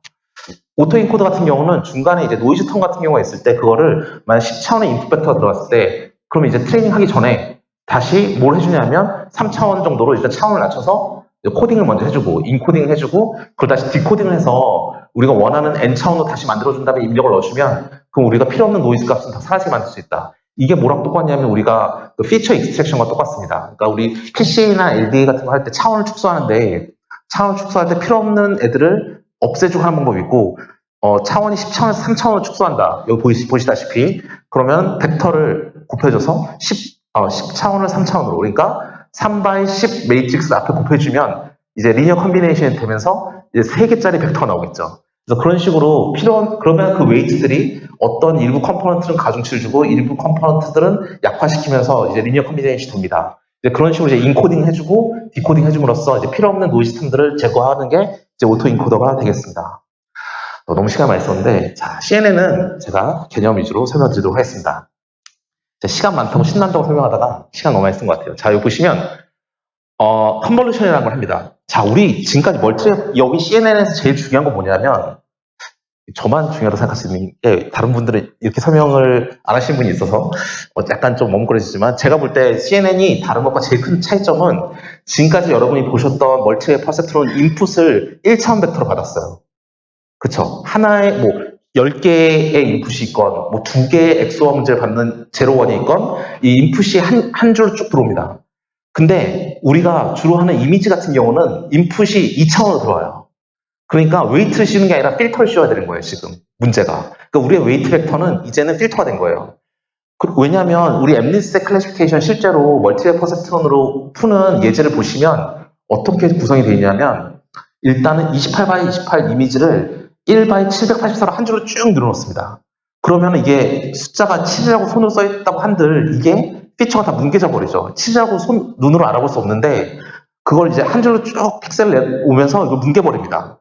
근데 이거를 뭉개지 말고 7이라는 모양의 그 피처를 살려주기 위해서 필터를 씌우는 거죠. 그래서 우리가 일부 컴포넌트를 강화시키려면 강화시키고 일부는 뭉개려면 뭉개고 그래서 여러 가지 필터를 씌움으로써 지금 이 그림에서 자동차 그림에서 컨볼루션 필터 여러 개 씌워보고 그 다음에 렐로 함수 씌우고 컨볼루션 씌워보고 렐로하고 저게 뭐랑 똑같냐면 우리가 웨이트를 곱해주는 거랑 똑같죠. 웨이트를 곱해주는 것처럼 컨볼루션 해주고 그 다음에 액티베이션 펑션 씌워주고 그 다음에 웨이팅 한 다음에 액티베이션 이런 식으로 진행이 되는 겁니다. 즉 근본적으로는 멀티레 퍼셉트론과 동일한 컨셉으로 가지만 인풋 데이터의 디멘션이 1차원이 아니라 2차원이 됐기 때문에 우리는 리니어 컨비네이션이 아니라 컨볼루션이라는 오퍼레이션을 수행하게 됩니다. 그래서 보시면 그렇죠? 이 그림에 보시다시피 저 이미지가 있어요. 32x 32짜리 픽셀 이미지를 갖다 놓고 이걸 가지고 우리가 웨이팅을 한다. 우리 인풋 같아 놓으면 우리 멀티레 퍼셉트론에서는 웨이트를 준 것처럼 웨이팅을 한다고 한다면 저 분홍색의 필터를 이미지 갖다 놓고 쫙 돌립니다. 여기 아래 보시다시피 까만색 필터를 갖다 놓고 그림을 쫙 훑어가요. 훑으면 저게 딱 돼 있으면 저 필터가 만약에 3x3이다. 그럼 9개의 픽셀이 있는 건데 3개, 3개. 첫 번째 웨이트 값, 그러니까 픽셀의 웨이트니까 첫 번째 웨이트 값이 픽셀의 x 값과 곱해주고 더하기 두 번째의 필터 값이 두 번째 이미지 값과 곱해주고 더하기 이런 식으로 이제 필터 값이 연산이 됩니다. 그래서 결과적으로 뭘 가져온다? 저 하나의 검은색 동그라미를 만들어요. 자, 저건 이제 검은색 필터를 쓸 때고 빨간색 필터, 연두색 필터, 파란색 필터의 개수 여러 개를 바꾸면서 저를 계속 필터링을 해주면 무슨 말이냐면 웨이팅을 여러 번 해준다는 말이 되겠습니다. 웨이팅을. 즉 여기서 말하는 저 컨볼루션 필터가 지금 10개 쓰기 때문에 우리 인풋은 저 자동차 하나였지만 10개의 결과 이미지가 나온 거죠. 이것처럼 여기는 지금 까만색, 빨간색, 연두색, 파란색 4개의 필터를 쓰면서 저 이미지를 훑어가면서 저 선으로 그려진 게 이제 리니어 컨비네이션이 되겠습니다. 그러니까 필터에 있는 하나의 값과 이미지에 있는 하나의 값을 곱해주고 각각 곱해준 다음에 다 더해주면 리니어 컨비네이션 그 값이 되겠죠. 그것을 액티베이션 펑션에 넣어서 하나의 값을 만들어주고 그 값들 다 모아놓은 게 필터링의 결과다라고 보시면 되겠습니다. 그래서 보시면 알겠지만 이미지가 있고 하나의 필터가 들어왔을 때 노란색이나 하나의 값이 나오게 되고 그 값은 뭐냐면 바로 저와 같은 필터라는 웨이트 값, 이미지에 있는 x 값들 다 곱해서 더한 리니어 컨비네이션이다로 표현이 되겠습니다. 보시는 바와 같이 이미지를 필터 쭉 훑어지면서 저 노란색 점들 다 모으면 이제 하나의 새로운 컨볼루션에 대한 이미지가 나오게 되겠죠. 그럼 저 이미지가 받았을 때 필터에 따라서 이미지의 특성이 강화될 수도 있고 뭉개질 수도 있어요. 그쵸? 근데 나중에 이게 필터 값이 주어지기 시작한 게 아닙니다. 나중에는 이제 소프트맥스 클래시피케이션 옵티마이제이션 하면서 코스트를 줄여가거든요. 그러면 뭐가 나오냐면 저 이미지의 특성을 강화할 수 있는 이제 필터 값이 나오게 되겠죠. 그걸 구하는 게 컨볼루션 뉴럴 네트워크가 되겠습니다. 근데 이제 필터링을 하게 되면, 저렇게 하게 되면, 이제 양쪽 가쪽에 이미 사이즈를 계속 깎아먹으니까, 그걸 보상해주는 방법으로 이제 패딩이라는 방법이 있는 거고요. 예, 패딩으로서 이제 보상, 0으로 둘러싸서 필터링을 하면 초기에 이미지 사이즈를 줄이지 않고 계속 트레이닝을 할 수 있다는 게 되겠고, 그래서 보시다시피 하나의 이미지가 있을 때, 저 지금, 필터가 지금 보라색, 분홍색, 파란색 필터를 쓰면서 돌아가면, 좀 이미지는 이제 좀 작아지긴 하겠지만 점점 여러 개의 이제 컨볼루션 레이어에서 결과값을 보이면서 일부는 특성이 강화되고 일부는 약화되고 그렇게 되겠습니다. 이제 우리가 마지막 옵티마이제이션 될 건 뭐냐면 저 필터의 웨이트를 구하는 과정이 이제 옵티마이제이션이 되겠습니다. 자, 근데 보면 알겠지만 저 세 개의 이제 컨볼루션 결과 나왔는데 사이즈가 갑자기 반으로 줄었어요. 4분의 1로. X 반, Y 반. 저 뭐라 부르냐면 맥스 풀링이라고 부릅니다. 나중에 설명을 드리도록 하겠습니다. 그래서 저거는 이제 필터를 모르시느냐에 따라서 이제 노란색, 이제 뭐 연두색 이런 식으로 여러 개의 우리가 필터의 개수만큼의 새로운 이미지가 생성이 된다라는 말씀이 되겠습니다.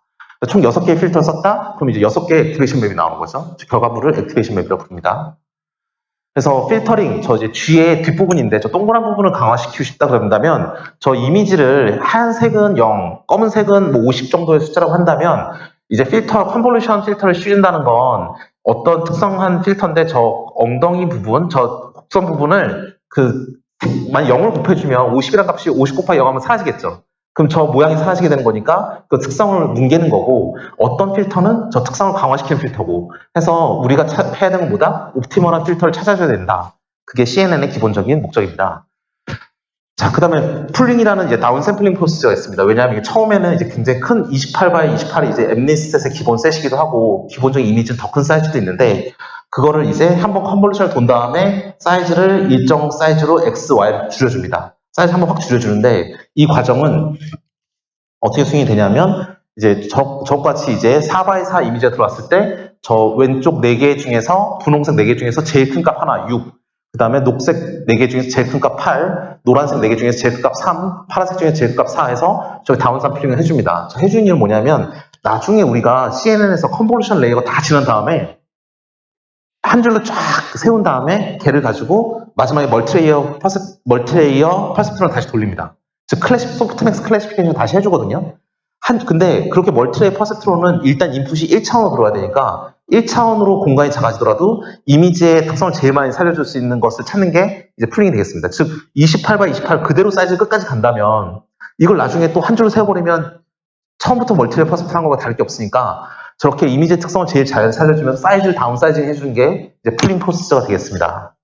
근데 그 중에서 이제 특성이 제일 높다고 판단되는 제일 높은 값만 골라주는 게 이제 맥스 풀링이 되겠고요. 텐서플로우에서도 이제 맥스 풀링이라는 함수가 일단 구현이 되어 있기 때문에 바로 구현하시는데도 큰 문제가 없으십니다.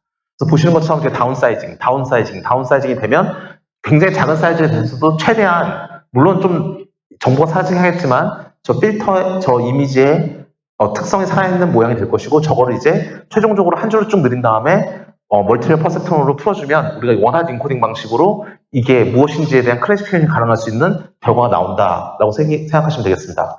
예를 들어서 이게 막 엠리스트다. 손으로 0부터 9까지 숫자를 쓴 거를 55,000개를 받았다. 트레이닝 했다 하면 저 마지막에는 원하는 인코딩 방식으로 이제 10개의 포인트가 있을 거예요. 그러면서 첫 번째가 1이고 나머지는 0이다. 그러면 우리 지금 받은 이미지는 1이구나. 그렇게 트레이닝을 하는 거고 이런 식으로 우리가 원하는 데이터 형태대로 아웃풋 값을 세팅을 하고 인풋 값을 세팅함으로써 저 마지막 레이어는 옵티마이제이션 해주면서 우리가 사용했던 필터 값들의 이제 옵티멀한 웨이트 값들을 구해주게 됩니다. 그래서 사람들은 저 뒤쪽을 이제 fully connected 그래프라고 부르는데요. 왜냐하면 우리가 멀티레이어 퍼셉트론 했던 것처럼 모든 값들의 연관관계를 다 이렇게 리니어 컨비네이션 하면서 다 연결시키니까 fully connected 그래프라고 부르는데 그 전반부의 컨볼루션과 풀링을 했던 그 과정을 피처 익스트랙션이라고 주로 부르기도 하고 왜냐하면 그 2차원 이미지의 피처를 최대한 살리면서 데이터를 가져왔으니까 그건 피처 익스트랙션 뒤쪽은 말씀드렸다시피 소프트맥스를 그대로 갖다 쓰기 때문에 저거는 클래시피케이션. 이렇게 컨볼루션 뉴럴 네트워크를 두 단계로 나눠서 표현을 하기도 합니다.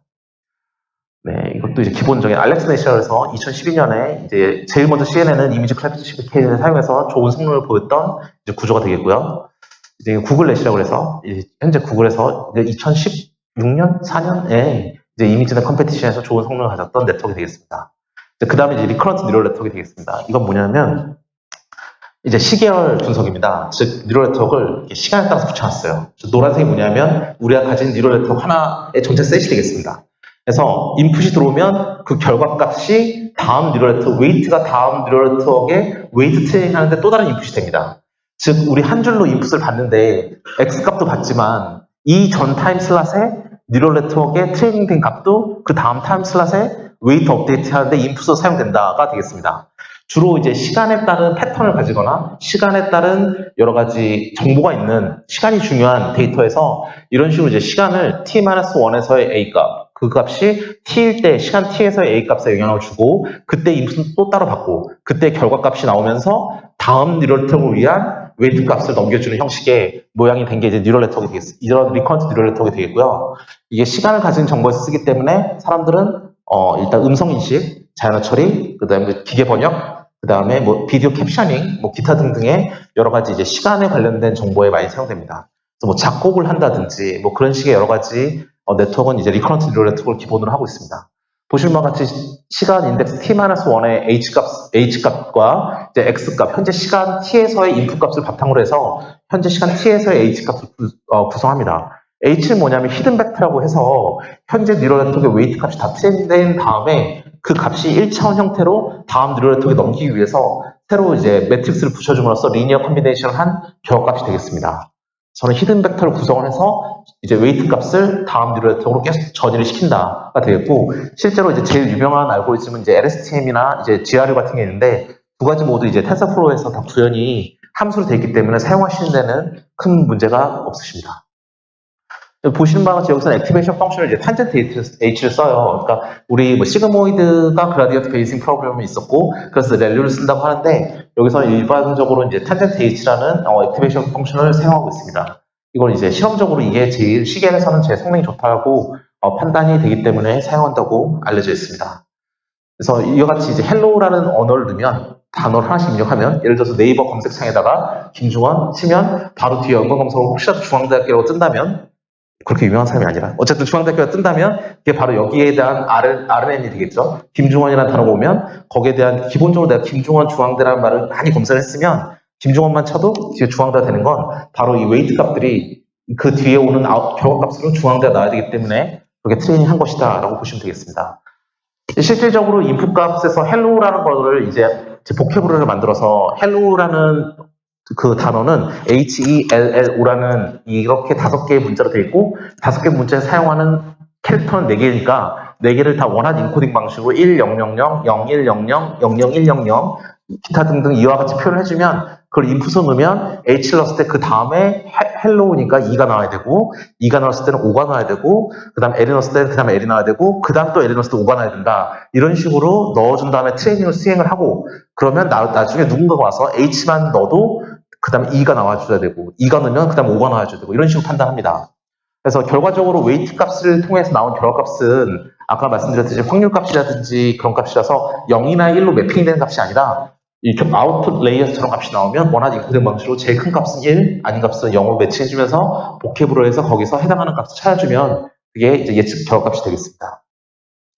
다음과 같이 이제 시계열이나 퀘스천 앤서링 시스템, 그 다음에 캡셔닝 이런 데서 많이 사용한다라고 알려져 있습니다. 그래서 RNN이 어려운 이유가 이 네트워크를 구성하는 게 되게 어려워요. 그래서 예를 들어서 뭐 보시다시피 예제로 두 번째는 이미지 캡셔닝이다. 즉 하나의 이미지를 넣으면 캡션이 하나가 붙는 게 아니죠. 여러 가지 설명이 여러 개가 붙으니까 이게 결과값이 여러 개가 다양하게 나와야 되고 센티멘트 클래시피케이션, 즉 감성공학 같은 데서는 여러 가지 문장을 받고 그 문장의 결과로 하나의 감정이 나와야 되니까 저렇게 구성을 해줘야 되고 그 다음에 매니투맨이라든지 이건 뭐냐면 이제 머신 트랜슬레이션, 즉 내가 영어 문장 입력했으면 구글 트랜슬레이트에서 불어가 나왔다. 그러면 저렇게 매니투맨이가 되겠죠. 왜냐하면 문장이라는 거 하나 자체가 여러 개 워드로 이루어져 있으니까 영어의 워드에 집합을 넣으면 프랑스어 영어의 워드가 나와야 프랑스어의 워드가 나와야 되니까 집합을 넣으면 집합이 나오는 매니투맨이 매핑이 돼야 됩니다.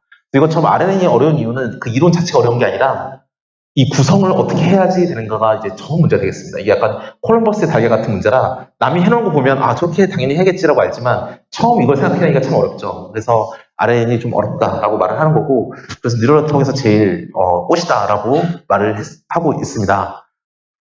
이 겐이 나오기 전까지는 이건 뭐냐면 이제 마지막으로 이제 겐이 되겠는데요. 지금 제가 RNN도 너무 빨리 설명했죠. 시간이 다 되고 있어서 이건 뭐냐면 이제 제너레이티브 어드버설 네트워크라고 합니다. 이게 아이언 굿펠로우가 2012년 립스에 논문을 냈나? 아니면 튜토리얼을 또 립스에서 했죠. 그때 들었던 예제예요. 뭐냐면 경찰이 있고 어떤 위조 집회범이 있을 때 위조 집회범은 위조 집회를 만들어요. 경찰한테 걸리면 안 되게 정말 정교하게 만드는데 경찰이 딱 보고 어라? 하고 딱 걸러내면 이제 풀려나면 더 정교하게 만들려고 노력하겠죠. 경찰한테 안 걸리려고. 그럼 경찰은 어떻게 되죠? 더 정교하게 클래시피케이션 하고 싶어요. 위조 지표범을 더 정교해진, 더 파워풀해진 위조 지표범을 찾아내야 되니까. 자, 그렇게 해서 찾아냈어요. 또 잡혔네요. 그럼 이 사람은 또 풀려날 때 뭐라 생각하죠? 더 정교하게 만들어야겠다. 하면서 이제 뭐랄까 이 카운터 모델을 만드는 겁니다. 그래서 나는 경찰은 점점 클래시피케이션을 복잡하게 확률을 높여주겠다라는 게 기본적인 목적이 되고 반대편에 있는 제너레이터, 저 위조 지표를 만든 사람은 나는 점점 더 정교한 걸 만들겠다가 목적이 됩니다. 즉, 우리의 위조 지표범, 제너레이터의 목적은 뭐냐? 나는 점점점 리얼 월드에 가까운 파라미터를, 웨이트를 트레이닝하면서 점점 우리의 정말 원래 지표와 동일한 지표를 만드는 게 목적이고 저 경찰의 목적은 뭐냐면 어떤 데이터가 들어오지 간에 나의 클래시피케이션의 정확도를 높이는 게 목적이 되겠습니다. 즉, 이 예제로 이제 걔는 처음 만들었던 아이언 굿펠로우가 립스에서 튜토리얼을 했었죠. 그래서 근데 그 웨이트 트레이닝은 여러분은 동시에 해주게 됩니다. 보시는 바와 같이 위조 지표범에 웨이트가 있어요. 그 웨이트는 뭘 위한 거다? 리얼한 데이터와 동일한 웨이트를 리얼한 데이터의 웨이트 찾아서 거기에 동일한 위조 지표를 만들어주겠다는 게 우리 타깃이 되는 거고 경찰은 디스크리미네이터가 여기서 이제 구별자가 되니까 이제 경찰이라고 생각하시면 되겠습니다. 경찰은 거기에 대한 페이크 샘플, 즉 위조 지표와 리얼 샘플, 실제 지표의 구별을 할 수 있는 능력을 점점 키워주는 게 목적이 되겠습니다. 서로 다른 목적을 가지고 이제 트레이닝이 시작하게 되겠습니다. 그래서 실제로 이 코드를 보시면 true인지 false인지 세팅이 되게 돼 있어요. 지금 현재 내가 받은 인풋이 페이크 샘플인지 리얼 샘플인지를 받아서 각각의 이제 파이썬 코드를 보면 이제 내가 페이크일 때의 웨이트 값, 그 다음에 리얼일 때 웨이트 값을 따로 트레이닝 하면서 서로의 확률을 높여주는 방식으로 진행이 됩니다. 그래서 두 개의 뉴럴 네트워크를 동시에 트레이닝을 합니다. 그래서 제너레이터 디스크리미네이터라고 설명을 하면 너무 좀 추상적이니까 위조 지표범과 경찰로 끝까지 밀고 나가 보겠습니다. 위조 지표범이 목적은 뭐냐면 클래시피케이션 미니마이제이션이다. 즉 경찰이 클래시피케이션 할 수 있는 확률을 최대한 낮춰주겠다. 즉 안 걸리고 싶은 거죠. 디스크리미네이터의 오브젝티브는 뭐죠? 클래시피케이션 애큐리시를 맥시마이즈 해야 돼요. 당연하죠? 난 위조 지표와 진짜 지표를 분류하는 그 성능을 최대화시키는데 최대화시키는 게 나의 목적이라는 겁니다. 서로 목적이 다르죠. 근데 저 두 개의 뉴럴 네트워크를 동시에 트레이닝 해주게 되겠고 그래서 그 우리가 가지고 있는 겐의 메인 오브젝트는 뭐냐 하면 그거는 뭐냐면 우리가 가지고 있는 진짜 진품과 매우 똑같은 샘플을 이제 만들어주는 게 이제 겐에서의 제너레이터의 기본적인 오브젝트가 되겠습니다. 그래서 언제 겐이 최대의 성능을 보여주냐면 굉장히 리얼 샘플이 하이 디멘셔널하고 컴플렉스할 때가 되겠고 그 다음에 샘플 개수가 굉장히 많을 때 그렇게 된다고 말을 합니다. 왜냐하면 샘플을 갖다 놓으면 일단 실제 지표를 할지라도 어떻게 생겼을까요? 실제 지표에도 어떤 사람은 막 구겨져 있고 지표가 어떤 지표는 되게 갓 나온 굉장히 빳빳한 지표입니다. 그럼 얘네들이 가지는 뭔가 통계적인 표준 분포가 있어요. 그 표준 분포를 따라가게 만들어주는 게 우리의 위조 지표범의 목적이고 표준 분포에 가서 거기에 제일 가운데 들어오는 게 목적이고 그런데 나는 경찰의 목적은 뭐냐면 걔네들을 잘 구별해주는 게 목적이라서 얘네들이 만약에 도둑이 위조 지표범이 표준 분포로 들어가기 어렵게 만들어주려면 디멘션도 높여주고 복잡하게 만들고 그 다음에 샘플도 많이 만들어서 이걸 다 전체적인 표준 분포를 구하기 어렵게 만들어주는 게 이제 여기서의 목적이 되겠죠.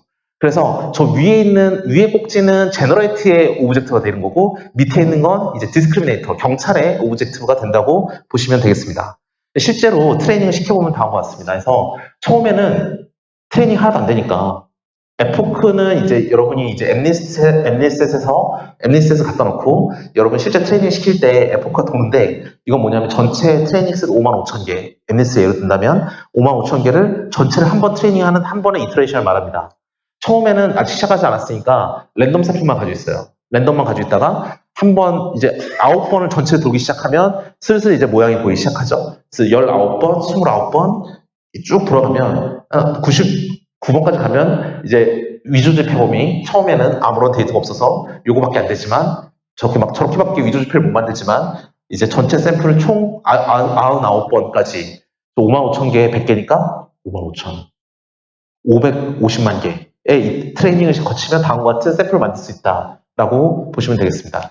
근데 이게 2012년부터 열심히 해온 거라서 벌써 5년이 지났지만 좋긴 좋아요. 좋은데 문제는 뭐냐면 아직 이게 성능의 옵티머를 언제 보이는지가 좀 명확하지 않습니다. 실제로 이거를 한 199번이나 즉 200번, 2배 정도 더 돌려보면 중간에 이제 액큐리시가 떨어지는 포인트가 있어요. 즉 뭐냐면 이게 원래는 트레이닝을 하면 할수록 좋아져야 되거든요. 하다못해 코스트 함수 근처에서라도 움직이더라도 코스트 미니마이제이션 된 곳에서 움직이더라도 일단 어느 정도 스레시홀드 바운드를 내려와서 트레이닝이 돼줘야 되는데 실제로는 이게 옵티멀 포인트가 실험치를 정하는 부분이라서 이게 아직까지는 막 연구가 많이 되고 있다는 이유는 아직까지는 개념만 있고 이거의 실질적인 뭐랄까 이제 로버스트니스 아니면 정교함 이런 건 아직 많은 연구가 필요합니다. 그래서 실질적으로 보면 CNN 같은 경우는 많은 연구도 되었고 실제로 이제 2D에서의 2차원 데이터의 피처들을 그대로 최대한 살리면서 트레이닝하기 때문에 성능이 시간은 많이 걸리더라도 성능이 굉장히 좋다라고 알려진 게 일반론인데 RN이나 개인 같은 경우는 아직도 좀 해야 될 일이 많다라고 이제 알려져 있습니다.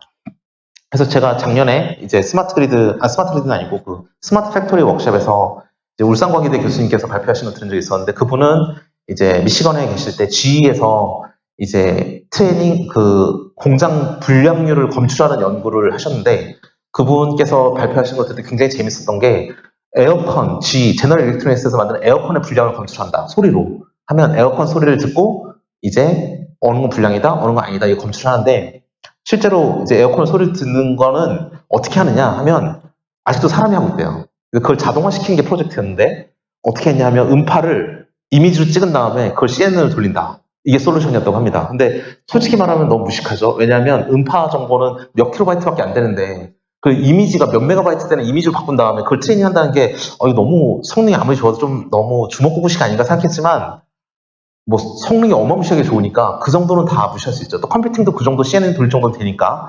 그래서 그렇게까지 할 정도로 CNN은 굉장히 성능이 좋다고 많이 알려져 있습니다. 그렇게까지 이미지로 바꿔서 트레이닝을 한 거 강제할 정도도 성능이 좋다. 근데 이제 그것도 이제 재밌는 건 뭐냐면 그분께서 이제 에어컨은 그렇게 하셨는데 이제 세탁기를 또 하셨대요. 그 GE에서 만드는 세탁기도 똑같은 방식으로 이제 에러를 내기 때문에 이제 음향을 보고 음파 정보를 가지고 이제 트레이닝을 하는데 음파 정보 트레이닝에서는 이제 세탁기는 뭐가 문제되냐면 에어컨은 여러분께서 거실에 두고 쓰니까 굉장히 저소음에 소음이 조금만 나도 클래식하기 쉬운 시스템인데 세탁기는 일반적으로 소음이 좀 있지 않습니까? 이제 세탁기는 이제 따로 창고에 두든지 이제 여러 군데 다른 데 두는데 그래서 기본 소음이 있는 데다가 세탁기 소음까지 걸러내야 되니까 그건 조금 이제 떨어진다 이런 식으로 말을 합니다. 그래도 CNN은 파워풀하게 잘 동작을 한다 이렇게 말을 할 정도로 일반적으로 CNN은 이제 많이 검증이 됐습니다. 그래서 앞으로 이제 어느 정도 많이 연구가 돼 있고요. RNN은 좀 더 많이 해야 될 부분도 많고 이제 모델 설계에 따라서 이제 우리가 많은 다양한 어플리케이션을 적용할 수 있으니까 더 많은 이제 어플리케이션이 있을 수 있다. 걔는 아직도 많은 연구가 있어서 좀 더 연구가 진행되어야 우리가 성능이 얼마나 더 좋아질지, 얼마나 더 많이 사용될지를 알 수 있다라고 정리하고 싶습니다. 네, 여기까지가 제 발표가 되겠고요. 질문 있으시면 질문 받겠습니다.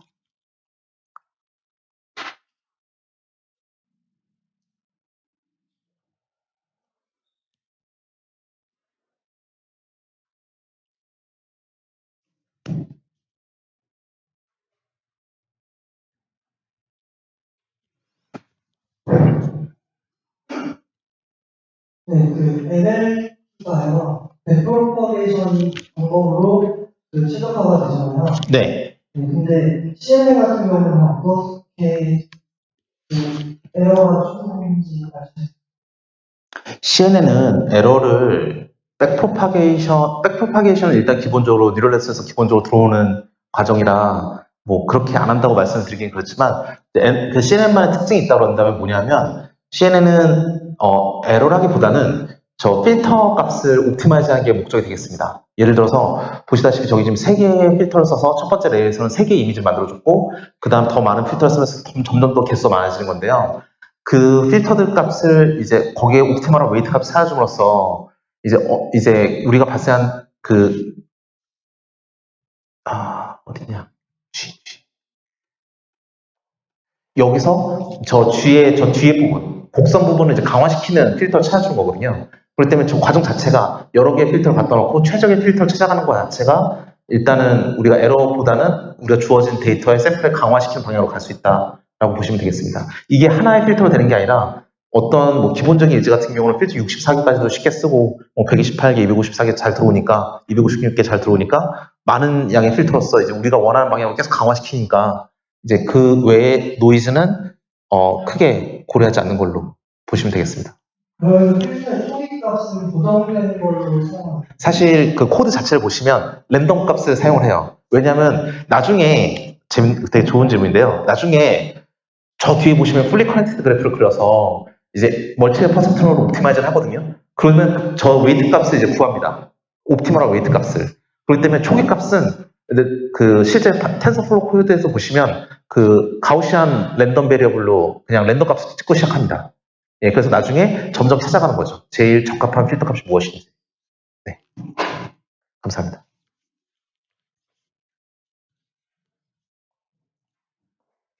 저기.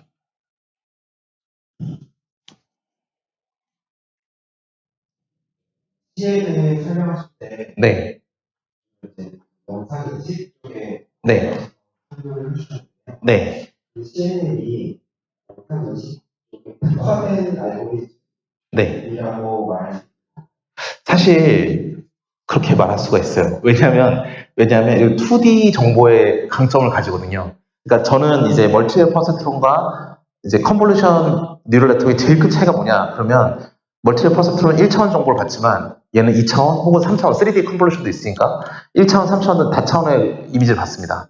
다차원 이미지가 굉장히 어떤 때 의미를 가지느냐 보면 2차 같은 경우는 일단 영상의 제일 큰 의미를 가질 수 있겠습니다. 왜냐하면 필터링 한다는 것 자체가 영상에서의 일부 라인이라든지 여러 가지 특성들은 다 2차로 나타나니까 거기서 어느 정도의 피처들을 살릴 수도 있고 그런 게 어느 어플리케이션에서 과연 의미가 있다고 본다면 당연히 이미지 쪽에 좀 더 강조될 수밖에 없을 것 같습니다. 예. 그리고 CNN은 항상 2차원 계열의 인풋만 받아야. 그거는 아닙니다. 왜냐하면 보신 바와 같이 여기 원 포인트 필터를 씌우면 저 필터가 만약에 2x2 픽셀이다. 그래서 W1, W2, W3, W4 4개의 값으로 나눠져 있다면 2x2 픽셀이 이렇게 생긴 거니까 그게 저 이미지에 딱 들어가잖아요. 그럼 이제 하나, 둘, 셋, 4개 픽셀이 이게 웨이트 값이 되고 저 뒤에 있는 이미지에 있는 하나, 둘, 셋, 4개 픽셀과 1대1로 매칭이 되면서 곱해진 다음에 리니어 컨비네이션이 되는 건데 저 필터를 3차원으로 만들 수도 있죠. 예? 이미지도 3차원 이미지라면. 그렇죠? 그렇기 때문에 그 실제 텐서플로우 코드에서도 컨볼루션 같은 경우는 뭐 tf.layers.conv2d라고 쓰기도 하고 tf.nl.conv2d라고도 쓰기도 하는데 그건 다 2차원으로 설계된 거고 3차원으로 받는 3D 함수도 다 있긴 합니다. 즉 우리가 받는 영상이 3D 영상이면 그럼 컨볼루션 필터를 3D로 씌울 수도 있는 거죠. 왜냐하면 우리는 뭐만 하면 된다? 그 리니어 컨비네이션 하면 되니까 그 공간만큼 웨이트를 다 주고 여기 해당하는 X값, 이미지 값에서의 리니어 컨비네이션만 할 수 있다면 다 상관없습니다. 감사합니다.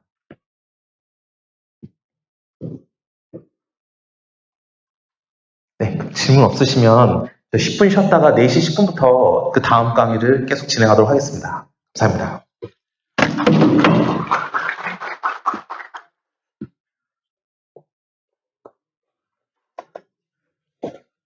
주 교수님 오셨나요? 이렇게 되나요?